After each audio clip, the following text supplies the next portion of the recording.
Ang gagawin na sana namin is collaboration. So, make the story short, tinanong ko si Cherry White kung may jowa ba siya.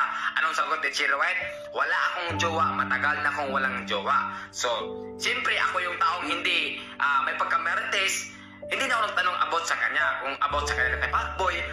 Ang sa akin lang is komportable na ako na wala siyang jowa. So, siyempre, ako din naman na wala akong jowa. Okay, ganito, make the story short. So, habang tumatagal yung pag-uusap namin, pagkikilala sa isa't isa, habang lagi kami nag-video call, nagkaroon kami ng feelings, nagka-develop kami, hanggang umabot sa punto na pumunta siya ng Cebu, nagkaroon na ng something sa aming dalawa. So, wag yung sabihin na inaga ko si Cherry White kay Pacboy. So, imposible naman ang babae papato sa isang lalaki na may karelasyon. Alam niyo yan, girls, na hindi niyo gawain yan na magpag-relasyon sa ibang lalaki na may relasyon kayo.